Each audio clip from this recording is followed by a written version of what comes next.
ജീവിതത്തിന്റെ നല്ല കാലം മുഴുവൻ സർക്കാരിനെ സേവിച്ച സംസ്ഥാന സർവീസ് പെൻഷൻകാരുടെ ആനുകൂല്യങ്ങൾ അവർക്ക് യഥാസമയങ്ങളിൽ നൽകാതെ വാർദ്ധക്യകാലത്ത് അവരെ ദുരിതത്തിലാക്കുന്നത് മാപ്പ് അർഹിക്കാത്ത കുറ്റമാണെന്ന് KPCC vice president VT Balram. Kerala state service pensioners association Ottapalam നിയോജകമണ്ഡലം കമ്മിറ്റി നടത്തിയ നേതൃസംഗമം ഉദ്ഘാടനം ചെയ്ത് സംസാരിക്കുകയായിരുന്നു VT ബൽറാം. പെൻഷൻകാരുടേതായിട്ടുള്ള നിരവധി പ്രശ്നങ്ങളുണ്ട്. കഴിഞ്ഞ 10 വർഷത്തോളമായി സംസ്ഥാനത്ത് അധികാരത്തിലിരിക്കുന്ന പിണറായി വിജയൻ സർക്കാർ എല്ലാ വിഭാഗം ജനങ്ങളോടും അനീതിയാണ് കാണിച്ചിട്ടുള്ളത്. പരാതിയില്ലാത്തവരായ ആരുമില്ല.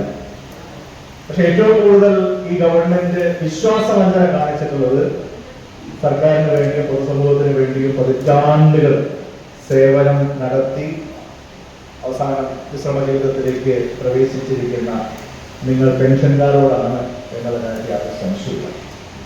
അതിന്റെ ഭാഗമായി അതിനെതിരായി നിരവധി പ്രക്ഷോഭങ്ങൾ നമ്മുടെ സംഘടനയ്ക്ക് ഈ കഴിഞ്ഞ നാളുകളിൽ ഏറ്റെടുക്കേണ്ടതായിട്ട് വന്നിട്ടുണ്ട്.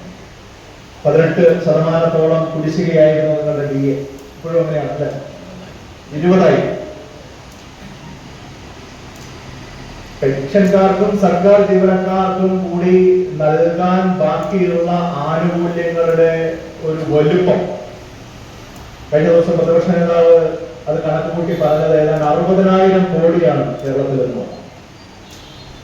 ആലോചിച്ചു, 60,000-ഓളം കോടി രൂപയുടെ കുടിശ്ശികയാണ് ജീവനക്കാർക്കും പെൻഷൻകാർക്കുമായിട്ട് ഈ സർക്കാർ 9 വർഷം കൊണ്ട് ബാക്കി വെച്ചിരിക്കുന്നത്.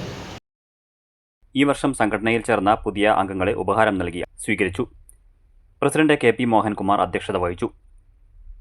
KPCC secretary P Harigovindan, Karimpuzha ഗ്രാമപഞ്ചായത്ത് പ്രസിഡന്റ് KM ഹനീഫ, ജില്ലാ president K Balakrishnan, VD Manikandan, P Mohanan, A Gnanambika, S Maya, Omana Unni, U Kunhaimu, PT Thankavelu, K Sivadasan, KV Ramachandran, VK Vasudevan, UP Raghurajan, AK Geetha, K Rajasree, PP Radhakrishnan, GK Babunarayanan എന്നിവർ സംസാരിച്ചു.